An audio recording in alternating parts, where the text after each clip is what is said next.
From every strand on the line of your reel, to the rods, to the anglers, to the lures on the end of your hook, let's talk about those big bass here on Co-Angler's Corner with your hosts, Rob Welch and John Stoudinger. Good evening, everyone. This is John with JCX Fishing. I'm Cajun Rob. How y'all are? Oh, what a treat we have tonight. Man, we got a legend for you guys. Living legend right in the house tonight for sure. Yeah, and he's not afraid to talk fishing, not afraid to answer questions. So bring him on out for him. Two-time Bassmaster Nation winner. But yeah, let me try this in English. Two-time Bassmaster Classic qualifier through the Bass Nation. Yep. He's about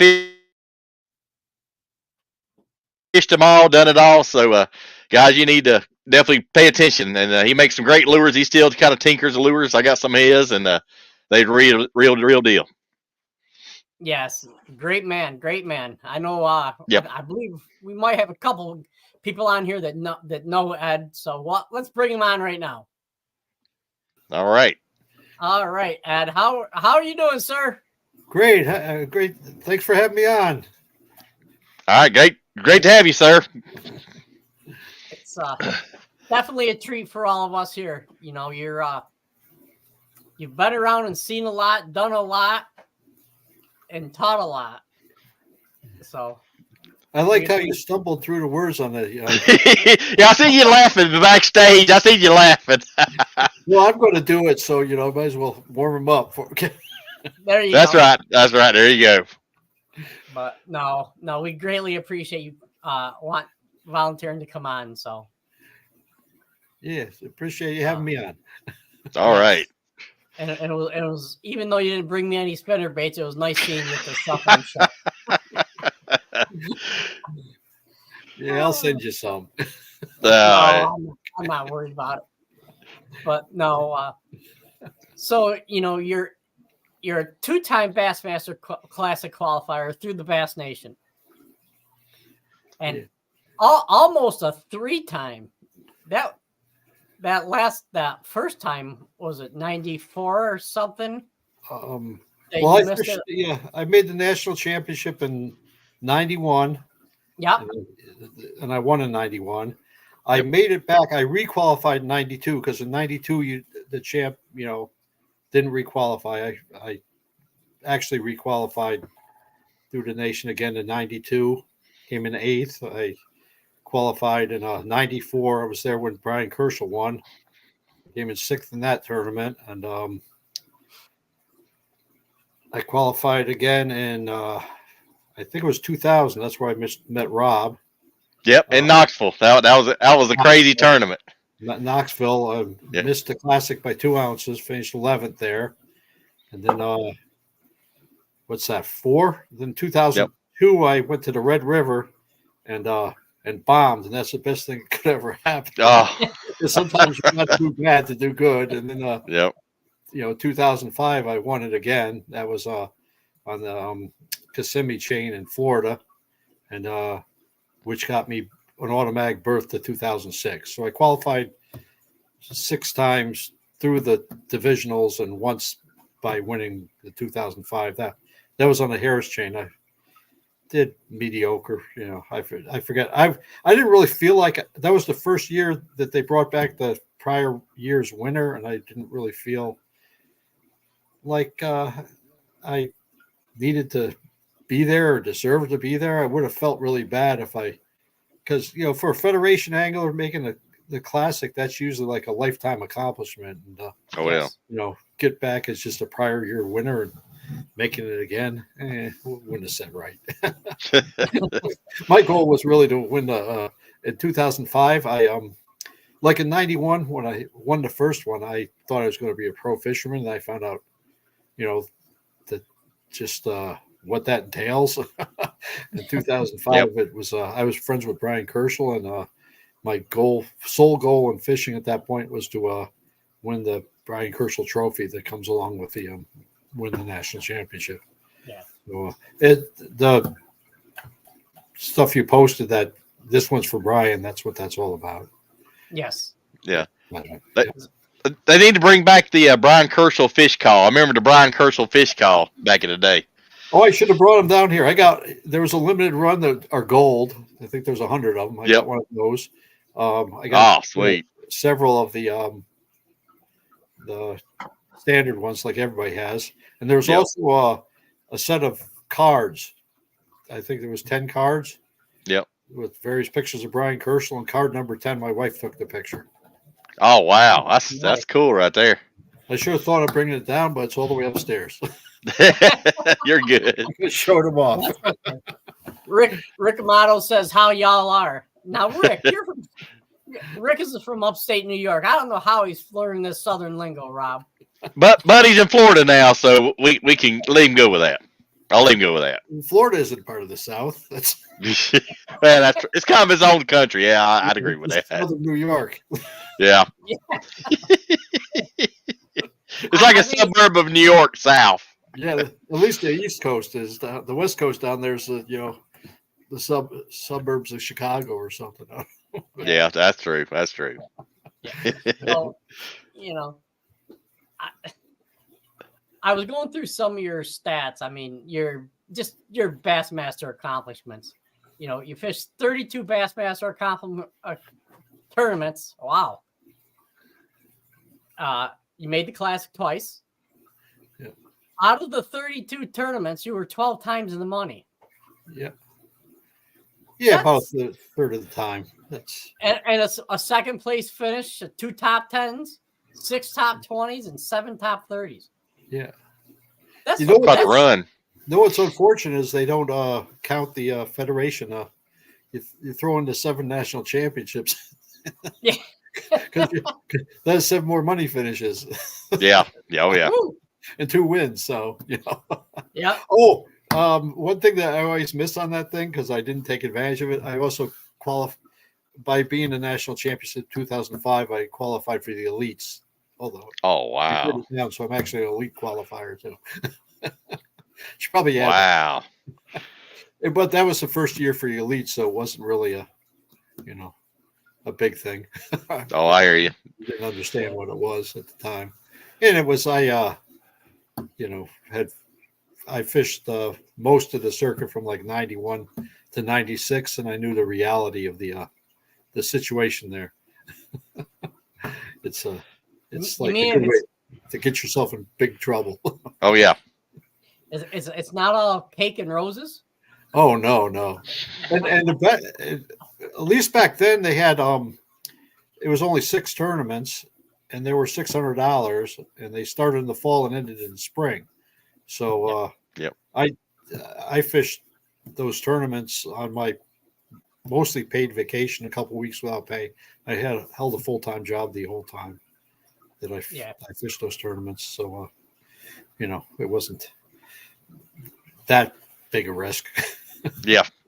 Then the elites was 11 tournament circuit. Then it was like, okay.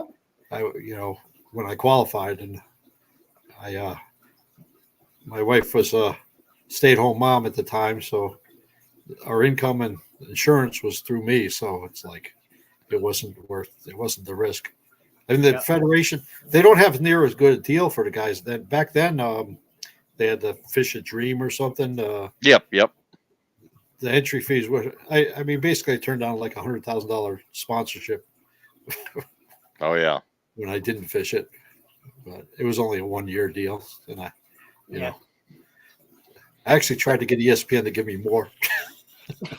Don't hurt to ask. Hey, don't hurt to ask. I mean, to really justify it, it was going to have to be more than just what it cost to do. It was going to have to, going to have to know I was making something of it. I actually, they probably did better not, not going on from there, because Mike Iaconelli gave me a lot of help, and he advised me to he told me that like all these companies, their teams would be set, at that point, so it wasn't worth trying to like ask for straight up sponsorship. But on his advice, I got a bunch of companies to agreed to like it's incentive contracts where Yep. they gave me product, and then if I got a performance, because I was, when I went to qualified for the classic through the federation, I was already automatically going to the classic. I qualified for the Bush Shootout, that tournament they had for a couple of years. I don't know if a lot of guys remember it. It was a format, and I qualified for the next national championship. So there's 3 big tournaments I was going to. So I tell these companies, so you give me a freaking incentive, a bonus contract and the product, and I'll, promote your stuff at those 3 tournaments. And they came in second at the Bush Shootout, and I collected, bonus money from all.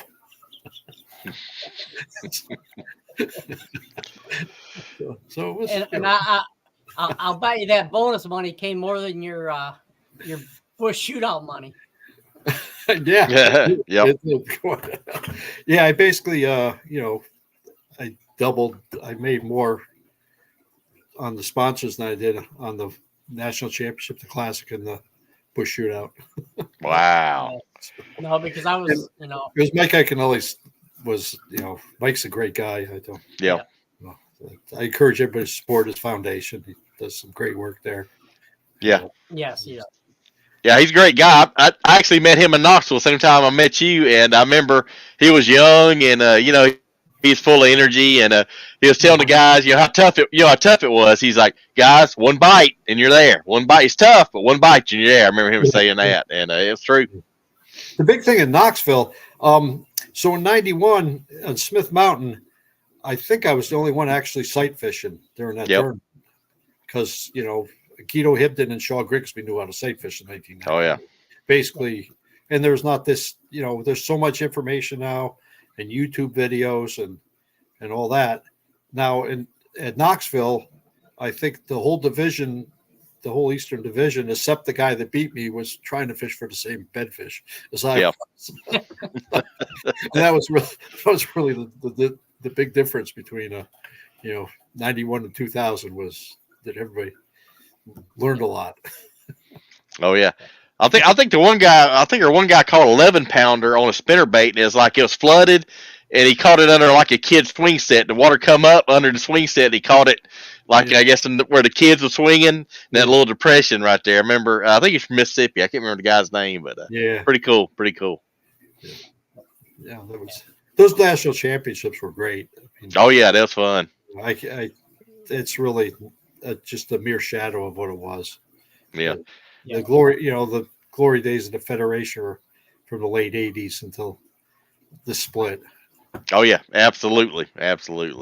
And that was, I remember 2006. The last time I was at was the one right when the split was happening, and that was like,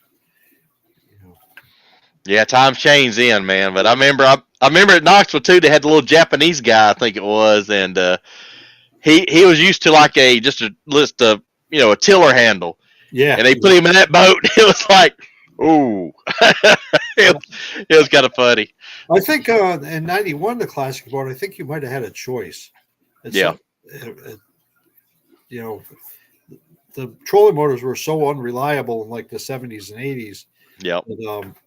A lot of guys ran tiller handles because the steering cables always broke. Yep. Yeah. Couple of people saying hi. Kevin McGivney with K&K Customs and the American Angler Outdoors says, good evening, guys. But, cool. Great guys. Yes. I actually learned about you from my mentor, Jack Lowry. He used to fish the Federation way back in the years. And he used to take me out in, I think it was a 1972-74 Ranger. It was a trial? Oh, wow. Yeah. Now that's old school. Yeah. It was basically a deep V bottom John boat is pretty much is what it was. Yeah. Yeah, my first boat was a 78 Ranger. Oh, wow. It was the same boat they used in the Classic in 78. 115 stack 6 Merc. Yep. Pad tri-hull. Yeah. And I was different than today. I was like 22. I blew the motor up pretty quick. Here's another guy you may know, Wayne Tomasi. Oh yeah, I fished with Wayne. Yep. Wayne. Yep, 2000. Yeah, he was the Federation president for New York for a while.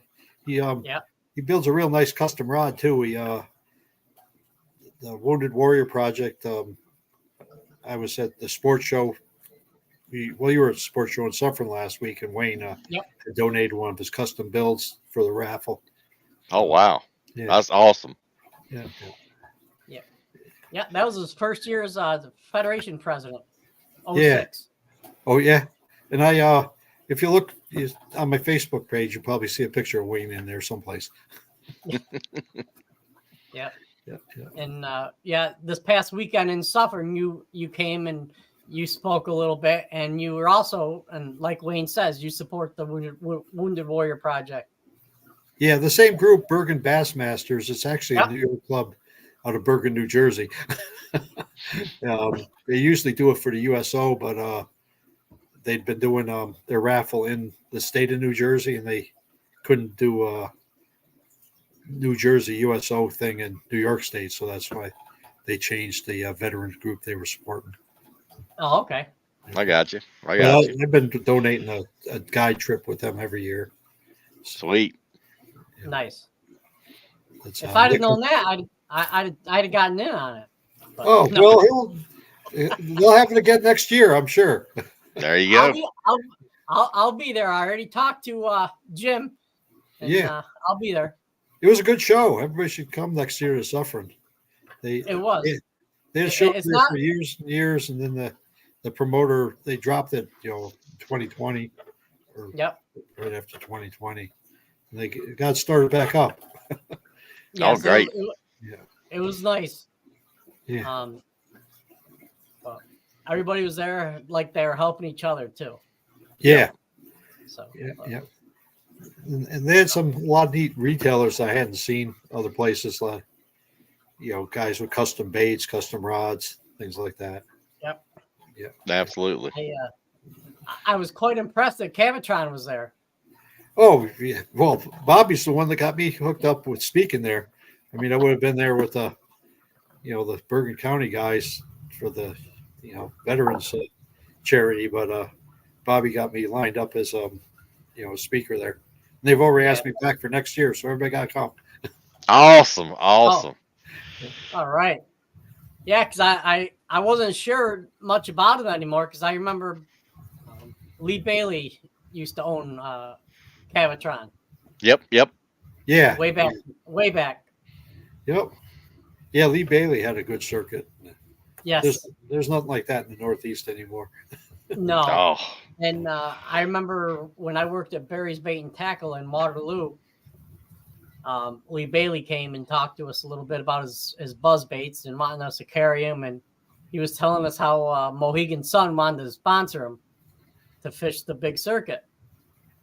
And they offered to get his truck, his trailer, his boat, and Wow. And, oh, yeah.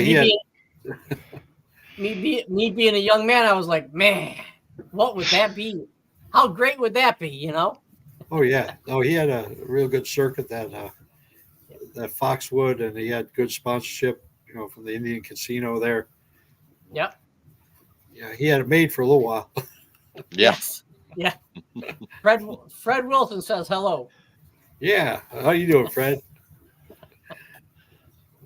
But Rick Amato worked that show in 2019. He had a good time there. Yep. Yeah. Yeah. The 2020 show was about 2 weeks before the world shut down, and there's a lot of guys I haven't seen since then. Yeah. Shaw was at the show there, and just a lot of different guys. That's always run into people at that show that I don't get to see. Yes. Absolutely. One thing I want to just talk about a little bit, just a brief thing. Your 2005 Bush Shootout, you finished second place. Yeah. Yep. Oh, I got good stories about that. Oh, here we go.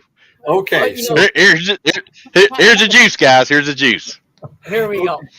Okay, so so this Bush shootouts, fashioned after the original Bassmaster Classics. I don't know. I'm old. I assume everybody knows everything, but I'm sure a large part of the audience doesn't know. About the first 10 years of the Bassmaster Classic, they took everybody that qualified. They put them on a plane. They got them up to about 20,000 feet, and then they told them where they were going. Yep. I remember that. So this Bush shootouts at a mystery location, and they limit you, I don't know what it was, 5 rods and 1 tackle box, or the classics until they started using their own boats were always limited amount of tackle you could bring. So I show up, at Newark Airport with my tackle, 5 rods, whatever. Go up to the ticket lady, and she says, ask, where are you going? I go, I don't know. and just as she's hitting the button, basically for Homeland Security to come round me up, I said, I won this fishing trip, and all I have is this confirmation number. So she looked a little less alarmed. She didn't shake you down, did she, Ed? I hope she didn't shake you down or not. I thought I was going to get shook down. So I got through that unscathed, and I fly into, I think there was a connecting flight because it was on where the heck was it? Table Rock? Yeah, I guess Table Rock in Missouri. We stayed at the Bass Pro Shop Lodge. Oh wow! There, it was really nice, and so I fly into like Detroit for a connecting flight, and Kevin Van Dam's on that flight. Well, he didn't do as well as me. They showed they had him in the back room. They searched him pretty good. So we find out, when we get on the air where we're going to Table Rock. It's like they'd had an Elite Series tournament there 8 months before. I'm the only guy in the tournament that's never seen this place. Okay. Yep. I was so mad. I almost won just, out of bitter, just being bitter. Yep. Yeah. I mean, they took us to Bass Pro Shop and gave us, I forget how big a gift card. I picked up a map, and I had asked one of the guys to point on the map where we were. Like where are we launching on this stupid here I'm fishing against, Hackney and Van Dam and Swindle and, on a lake that I'd never seen, and they just fished. Right. So it was a 2-day event. The first day, I think the top 5 weights qualified to fish the whole second day. Yep. And then the rest of the guys got to go out. Everybody had to come back at noon, and the highest finisher that wasn't already in the top 5 got to fish the rest of the day. So I finally found the first day. We took out Bush distributors, and I finally found some fish, and my Bush distributor caught a big fish. He ended up winning the Bush distributor contest, and I didn't bring in a fish the first day. But when he caught it, I immediately left because there was only like a half hour left to fish, and I knew I had to qualify in the next morning because I didn't have enough time to get in the top 5. But I knew it was good, so we went out and we came in at noon, and I had like 3 fish, including what turned out to be the biggest fish of the whole week, and they did the meeting before we went back out, and nobody would look at me. And I get in the boat with the cameraman. I said, I got them all beat right now. He says, that's pretty big talk. I said, I'm telling you. None of them would look me in the eye. I am winning this tournament right now. Wow. But ultimately, the local there, who I forget who won, but it was whoever lived closest to the lake. I ended up coming in second. But it was really cool. That's awesome, man. It was really cool. Who we got here? We got Craig Mitchell. Yeah. He was in my first bass boat club. Yep, the Watershed Bassmasters. Watershed Bassmasters. There was a guy in Watershed Bassmasters, and nobody probably ever heard of him. Don Cacciano. He qualified for the Classic in like 84 and 85, I think. Wow. Or maybe even earlier. He qualified for 2 Classics, and And we all take for granted the information travels so fast now. Yeah. Back in the 80s, maybe it was even back in the 80s, you'd have to wait for Bassmaster magazine. Yep. And this Don Cajano, he fished the pro circuit, and he'd come back to the club and fish the club tournaments, and we knew everything. Oh, wow. Everybody in the club had a flipping stick before it even hit the magazine. It was like, yeah, we did good, learned so much, just the whole club did really good in all the local stuff because we're just miles ahead of everybody else in the area just because this one guy, because, in the Northeast, like even in like 91, when I fished the pro circuit, there was like 6 guys from Pennsylvania up into New England. There was total like 6 guys fishing pro. There's like Randy Romig, Don Cajano still, me, and I remember who the other 3 were because I never. Oh, Danny Correa. Oh, yeah, that's a big one. And 2 other guys that nobody ever heard of. So yeah. James Minold says hello, guys. He had a long day at work. Know the feeling, brother. I know the feeling. Yeah. But all the club, the club stuff was. I still fish in the club. I'm 5 Alive Bassmasters in New Jersey. It's the biggest bass club in America. We have like. Oh, wow. And how many? Yeah, our tournaments are bigger than the Federation tournaments. Wow. I think half the club tournaments are like the biggest tournament on that given lake on any given year because we'll have like 80 boats at a club tournament. Wow. That's more I got in my Kentucky State Federation tournaments. That's more than the New York Federation gets. Oh yeah. I remember the days when New York Federation would get over 100. Yep. They get Rick Amato says, Dick, did you know Dick Garlock? Oh yeah. He fished the New York Fed. He fished Redman in the 80s. I've eaten dinner with him. I never got to fish with him. That's the funny thing, with you never fish with unless you in the old days with the draw tournaments, you might draw out with somebody else with a boat, and you might get to fish with somebody you might normally not fish with, but never drew them and never was when had dinner with him. I know him, pretty well, Dick. He's like, oh, I got a funny Dick Garlock story. Man, that guy could drive a boat. We were fishing a Redman tournament in the 80s, probably 88, 89, out of Mud Bay on the Lake Ontario, which is I don't know if you guys basically if you come out of the St. Lawrence River, there's a group of islands just southwest of the mouth of the river, maybe 4 or 5 miles there, and behind it's Mud Bay. So they ran this tournament, Redman tournament on Mud Bay. There was like 6-foot waves, 8-foot waves at the mouth of the river. It was freaking wow. And to go fishing, you had to go through this stuff, Yeah. And I was fishing in the same area as him during the tournament in the St. Lawrence River, and it was maybe 10 miles from the mouth of the river. So he was in the whatever flight.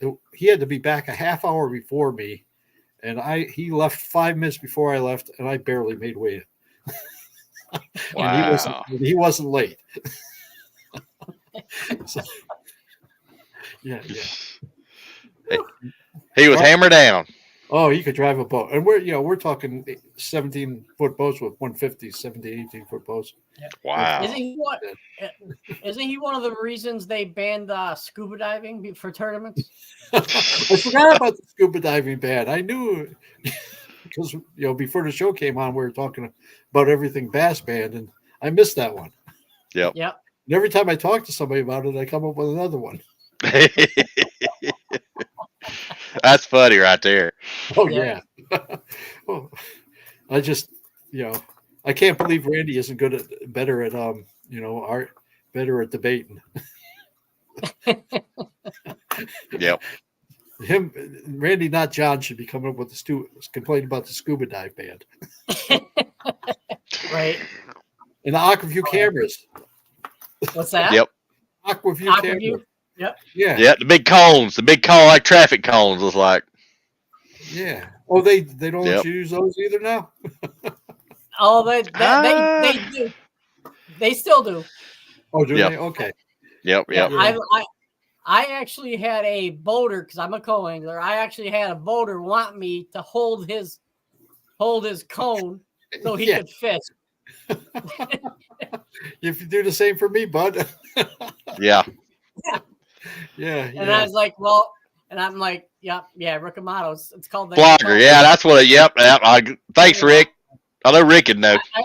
I actually, since this is the co-angler corner, I might as well talk about the few tournaments I actually fished as a co-angler. I fished one FLW, and I fished 1 year in the Pennsylvania Federation.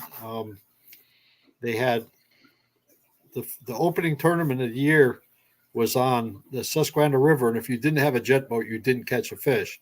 So there was enough jet boats that however many guys went to the divisional had caught something, and I'd zeroed. So I fished the rest, but there wasn't enough co-anglers that caught a fish that there was still open spots. So I fished the rest of the year as a co-angler. And the only tournament I've ever won on Oneida Lake was as a co-angler. Hey. Yep. And then, but the more interesting story is, and what might help some co-anglers in general. I got some theories about this whole forward-facing sonar, and please share. I got some theories. So I fished the FLW out of the Detroit River as a co-angler because I was fishing the Strand Series that year. I actually had a great sponsorship deal. The guy I was working for at the time, I was a tin knocker, did heating and air conditioning, and the owner of the company was I think it was a gambling addict. So he kept bothering me. It's like, why don't you still fish pro tournaments? Why don't you still fish pro tournaments? It's like, because it's not, financially sound thing to do. He says, oh, here's what we're going to do. I'm going to pay for everything. We'll split whatever you win. Fair deal. Yeah, I made out great because, I won some. I didn't win a ton. I had a top 5. I think I came into money 4 times in the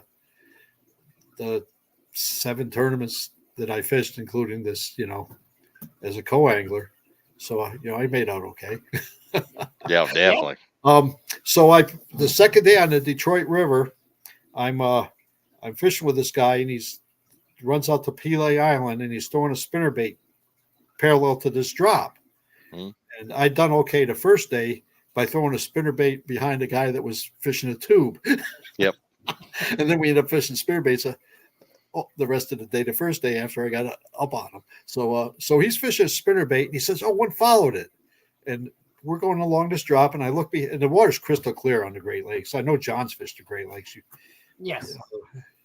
So I look behind the boat, and this silly smallmouth is following the boat right behind the motor. Wow. So I take a drop shot, and I drop it down there, and I catch him. Oh, heck.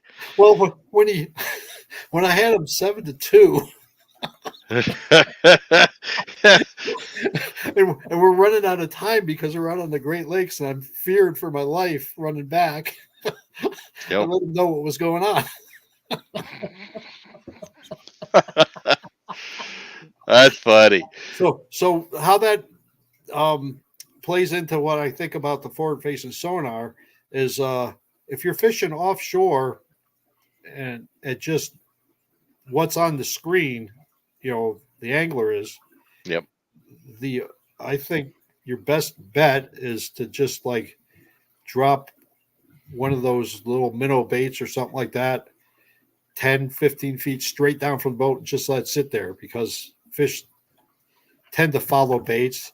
Yep. And in open water, fish in clear water and open water, fish tend to use the shadow of boats, and fish also follow hooked fish. So yes, I think if you keep a bait under a boat, out there in deep water, with some guy that's randomly casting a fish he can see on his screen, I think your best chance is to ice fish. Just fish straight down and let him draw some fish into you. It's the only thing I can figure that might be productive.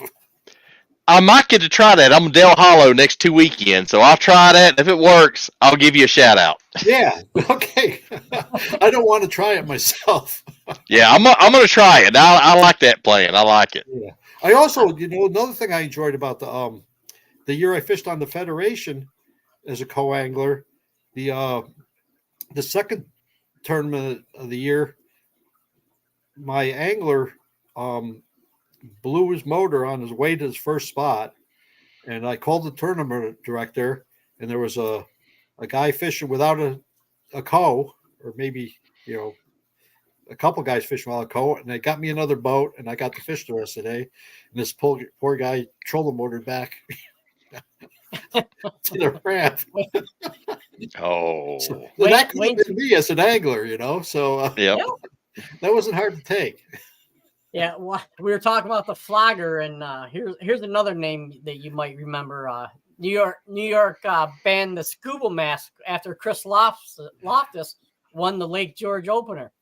Yeah. Oh, yeah. No, Chris went to the Classic in 2008 through the Federation, and he basically stopped tournament fishing after that because he told me, I'm a chemical engineer. I'm not going to try to do that nonsense for a living. I just wanted to prove to myself I was good enough to get there.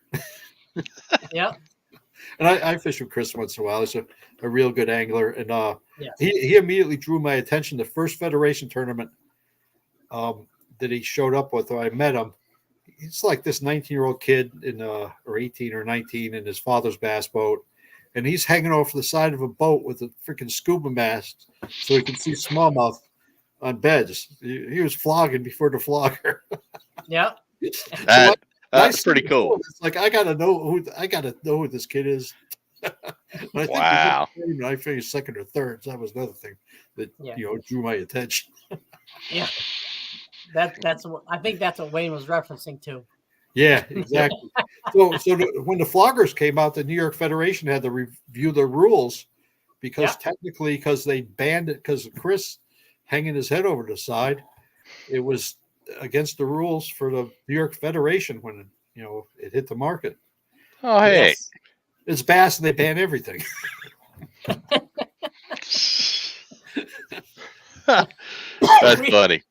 We kind of had that discussion before pre-show. Yeah. Oh yeah. There's a list. There's a list.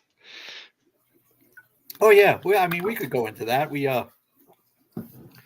before we were chatting before about the forward-facing sonar and the talk about ban and just the long list of things that bass has banned in the past.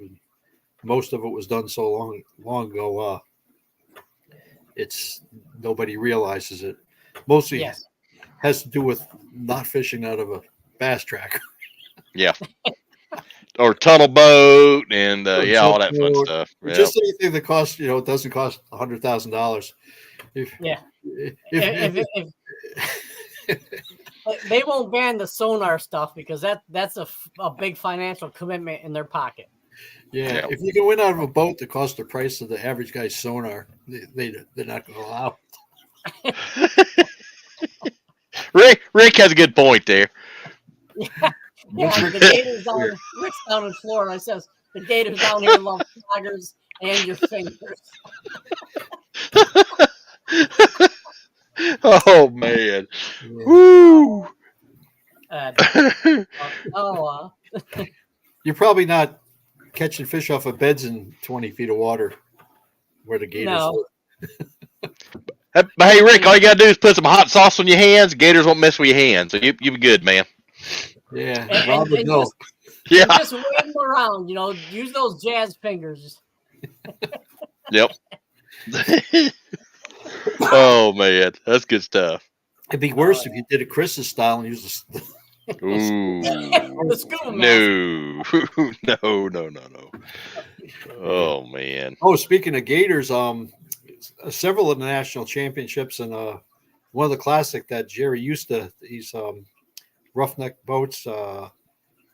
South Africa used to be out of Zimbabwe. Yep. Went to classics. He went to one that Brian won, and he's telling me about the dealing with crocodiles. Couldn't imagine. Yeah. No, he said hippos are worse. Oh yeah. I don't want to deal with either one of them. Yeah, crocs are way more aggressive than gators. That's what I heard. I don't want to find out. Oh yeah, no, that's what he's saying. From what I understand, hippos are more aggressive than crocs. Crocs, yeah. Now, didn't he qualify for 3 or 4 straight classics through? I know he qualified for at least 2 because I know he went in '94 and he went in 2005. Yep. Yeah. I think he might have had a third one. I'm not sure. Yeah. Great angler, though. Great guy. Yeah.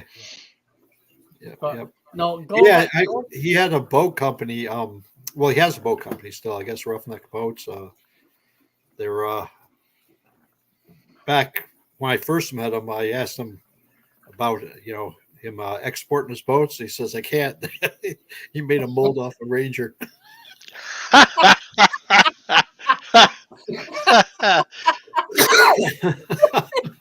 That's funny.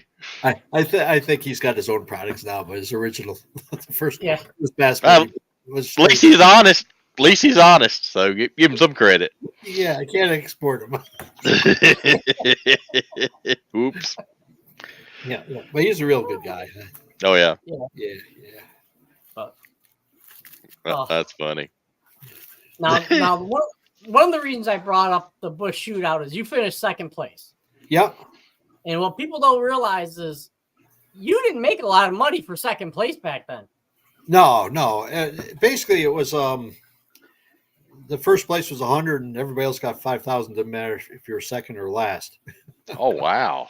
Yeah, and that's one of the reasons why I wanted to bring that up. And people are saying the money's not there anymore, and all this. Well, could you imagine going to the tournament, finishing second place, and here's your consolation prize of $5,000? Well, the same as last place. That would suck. Yeah. Well, I made considerably more from the sponsored deals that Mike instructed me how to do. Because you definitely could not afford just to fish tournaments or win. Use your winnings to live. Back no. Wow. But you know what? If you do like what I did, and you're fishing on your days off and vacation. If you break even, you're going on vacation to some pretty cool places for free. Yep. Yes. And on the year like 2005, I had you make a windfall profit, and it's I still have stuff. I got a 1971 Chevy pickup truck that I bought that year. Oh wow. So I still have stuff sitting around here from the windfall profit I made in 2005. Hey, they don't make them like that anymore. I guarantee you. No. That's one of my other hobbies is play with old cars and stuff like that. Okay. Yep. I got you. Yeah. Now you're still tinkering with baits.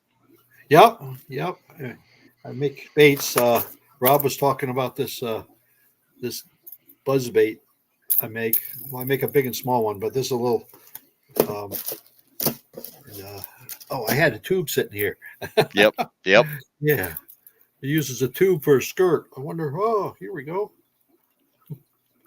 That is a cool little bait right there. Yeah, and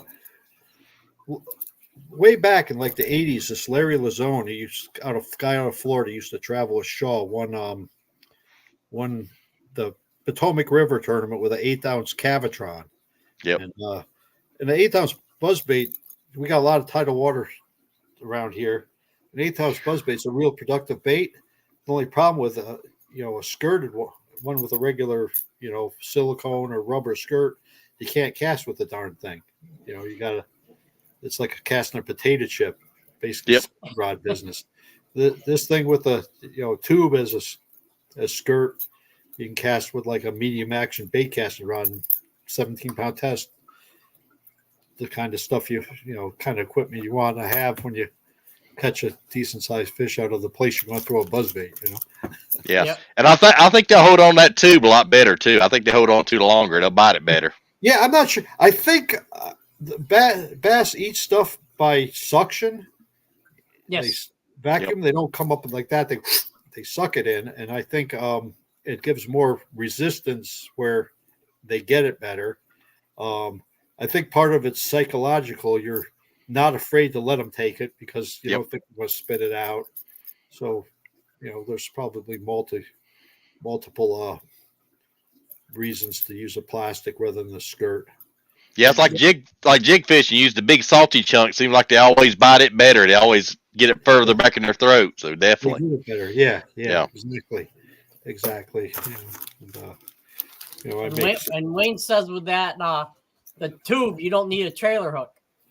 No. And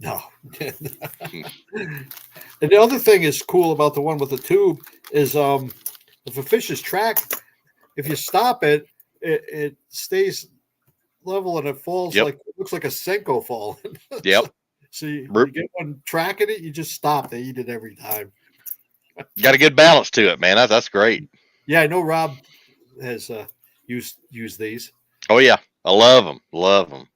I got if you look me up on social media, it's I think my Facebook's Edward Cowan and my my what is it? What's the other one? Instagram. Yep. Ed Cowan 5, and I got a link to I have these on eBay, So and your grass jig, I like the design on your grass jig. It really goes through really good. Now, which one? Like the swim one or the one punching one? Punching one. Oh, yeah, gotcha. This is actually somebody was making this thing in New Jersey in the 80s, and it's the first. And when I was running out, I had to figure out how to duplicate something, make a make a mold. So that's the first thing I made, a mold. I actually found on YouTube again. Yeah. I have. There's just a blanket thing. It's a pointy deal here. Yeah, I like it because it's heavy, but it's at that thin profile like that. It goes right through that grass. Just whoop. Yep. So I use this stuff. What the heck is the name of it? I looked up. I tried to figure out how to make a jig on YouTube, and couldn't find anything about making a mold. And then I looked at how guys were making for hobbies like pewter jewelry and stuff. Yep. Mold Max 60 is what it is. It's a high temperature silicone, and you can duplicate anything with it. Oh, heck. So, and they'll stand up to the temperature of lead. You can also I make a lot of baits. I don't know. Like I watched the Randy Blockett thing. He's always thinks that if they didn't see it, they'll never seen another one. They'll eat it or something. And when you make your own stuff, it's a little bit different than everybody else's. So maybe that helps. But also, you can make you can really tailor stuff to your situation. You can I poured jigs with different size hooks for usually a 5-aught hook. You're not going to really want to throw for smallmouth or probably spotted bass. Not that I've fished for spotted bass for years. And I'll make the same jig with 3-aught and a 5-aught hook. Spinner baits, profile can make a big difference. Yep. I mean, basically, let's see, I got, Wow, that's money right there. But big difference in the profile. Huge. Yep. And that's got a 3-aught hook, and that one's got a 5-aught hook. You can make in clear water, it's often more productive for faster retrieve. So you put the heavy head in a smaller profile on the smaller blades, and they'll run at the same depth at a higher rate of speed. Right. And the other thing is, if you pour these things and tinker with them, you don't have to keep as much on hand. I always found that I carried too much in the boat and it got rusty. And Yep. if you're a hobbyist and you make this stuff, if you're running low, you just go down the basement and make some more. You don't have to keep. Or if you build something and you don't like it and it doesn't work, you remelt it and reuse the parts. Yep. I can't remember who it is. There's a professional fisherman who does that. If a bait's working, he goes in the back of his truck or van or whatever and pours up more. Yeah, I know. Mueller from Connecticut. Paul Mueller makes a lot of stuff. Yes, he does. Yep. Paul Mueller makes a lot of stuff. He actually the year I fished the Northeast Regional, he won it. We were up in Maine. Okay.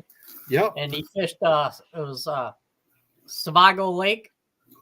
Oh yeah, Sebago. Yep, Sebago. I don't recommend going there, by the way. Anyways, no.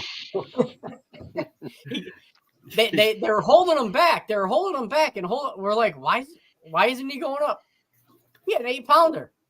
Oh, geez. Wow. And they wanted that to be like the big finale because that qualified him for the nationals and how he got to the elites. Yeah. Wow. It's actually, they make a big thing about the EQ qualifiers and how these guys are going to be all prepared if they have to fish all 9 to get on the elites.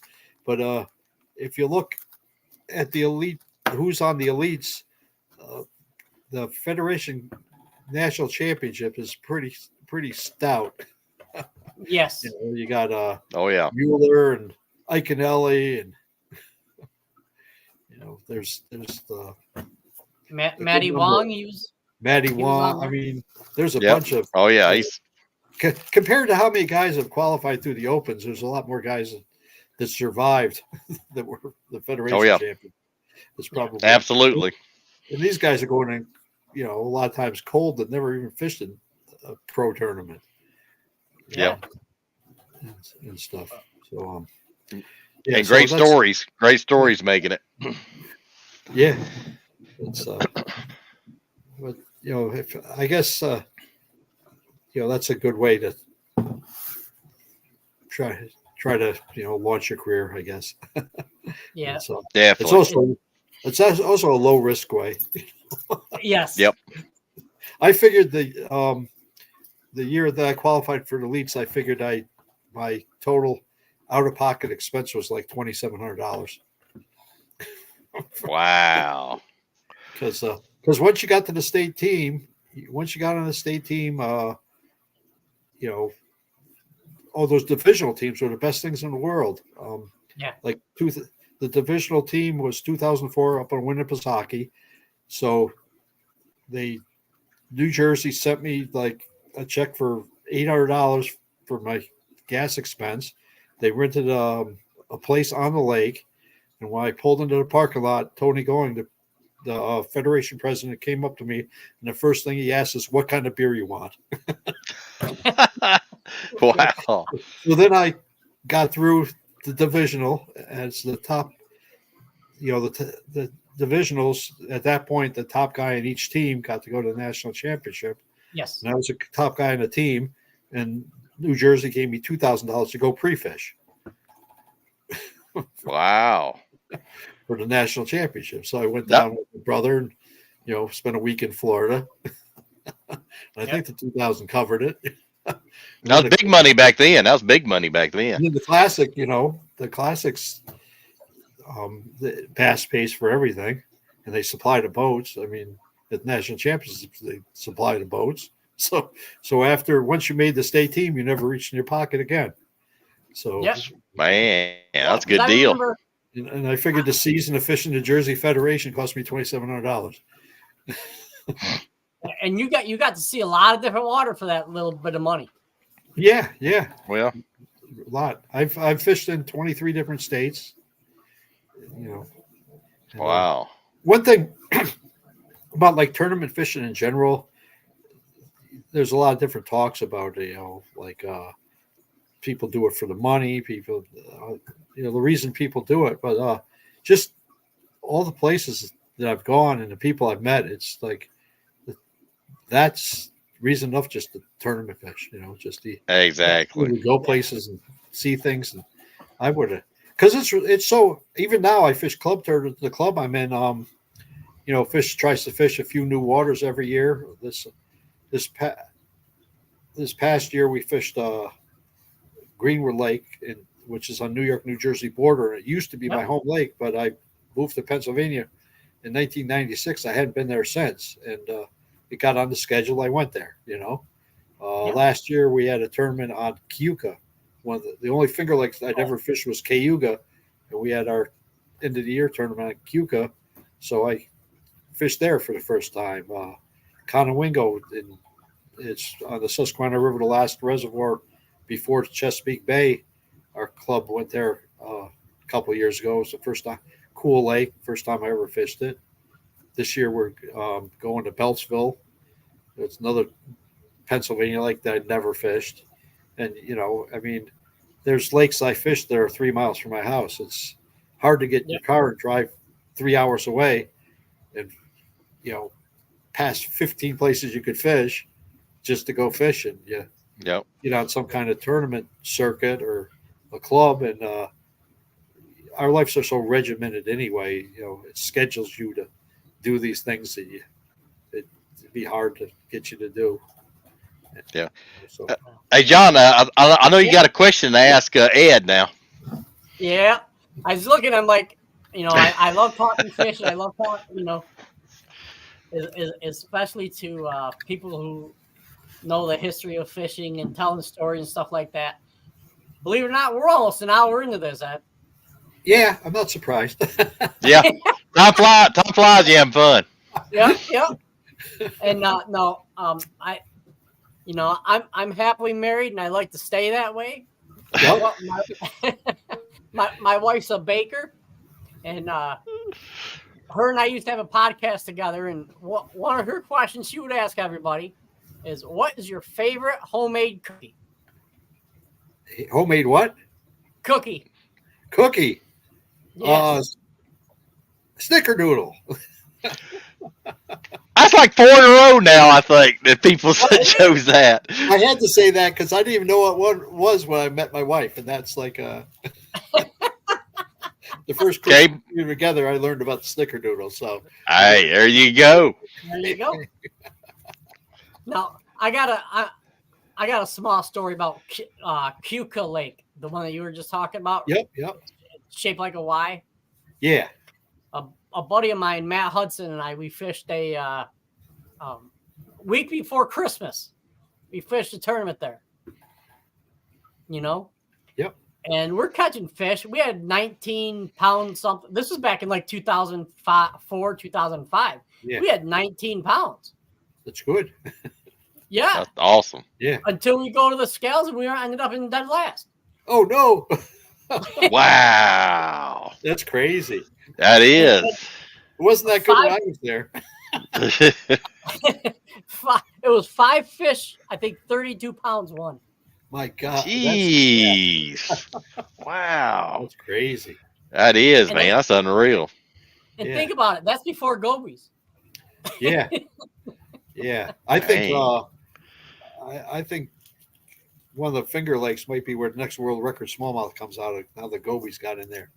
The New York record just fell a couple times. Yep. By the same guy. Yeah. So, wow. Well, because smallmouth spawn the same place year after year. You just caught the same fish. Yep, pretty much. Just got bigger. Just getting bigger. It's got bigger. Yep. It's got bigger.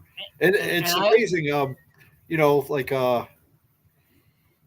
There's some talk about bed fishing.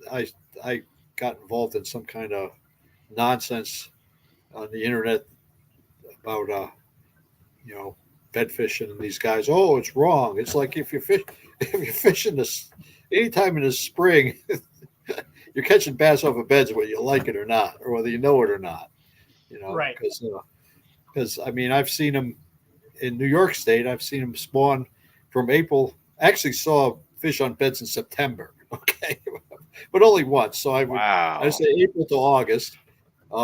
Yeah, I've seen them deep as 25 feet. So 0 to 25 feet, April to August. Yeah. Dang. yeah, You're catching bedfish. it's not uncommon. It's not uncommon late July to get bedfish up in the St. Lawrence either. No, not at all. And those guys in the floggers that are catching them with floggers, they're not fishing in 4 feet of water. No. They're probably catching them in 20 feet. Jeez.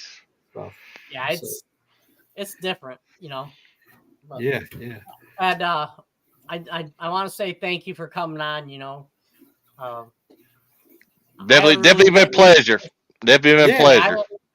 I haven't talked to you in a long time, but it's definitely a true pleasure, and we'll have to get you on again. Maybe talk about a little bit about the stuff we talked about pre-show.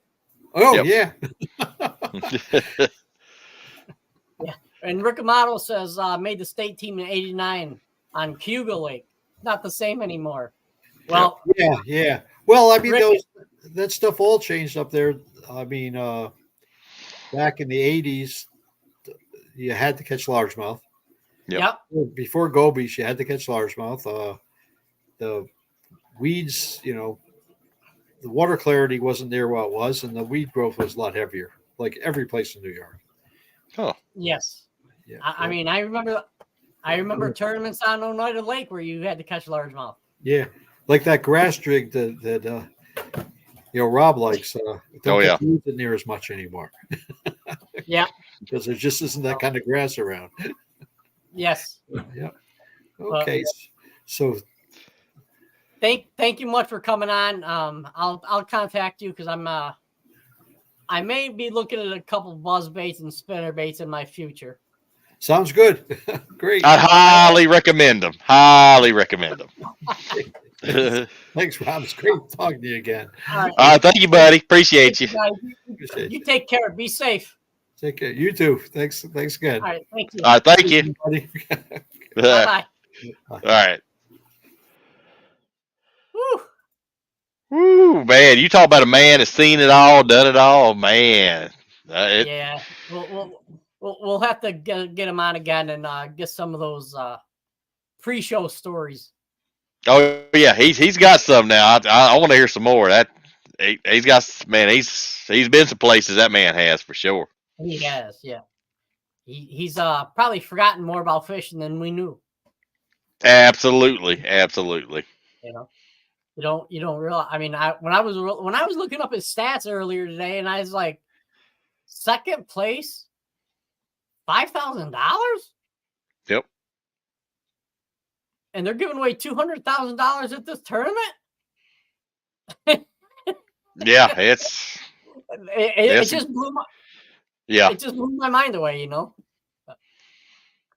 Definitely. All right. And Rick Amato, thanks, Rick. You're always here with us. Good show, guys. Great guest tonight. Yeah, Ed is great. He's very knowledgeable, very humble man. And it was definitely a treat and for me to talk to him. Yeah, we'll definitely have him back on because, man, you gotta love his stories and the stuff he's seen and been in. So yeah, definitely have him on again. I mean, we could have him on like every week and talking about different aspects of fishing. From bait creating to modifying to how to sink a boat to get into the Hudson River backs and. But that tip he's got on forward-facing sonar, being a co-angler, I have a feeling I'll put that to the test next couple weekends. So just saying, and if it works, I'm gonna give him a shout out on the show right after on that Monday. I'll give him a shout out. All right, buddy. Well, hey everybody, thank you very much for tuning in once again. It's been a great week. Like I said, we both appreciate everything you guys do for us just by showing up. And next week's lineup, Rob. Yep. I pulled it up on my phone. Yep. Carly Prevette. Awesome young lady. Awesome young angler. Young lady fished her first LBAA tournament at the age of 16. Done really well. Yep. And then Violetta Talley. Yep. on Tuesday, and Don Morris with Autism Anglers is on Great Wednesday. lineup. Great lineup, guys. But everybody have a great night. Thank you very much for tuning in with us.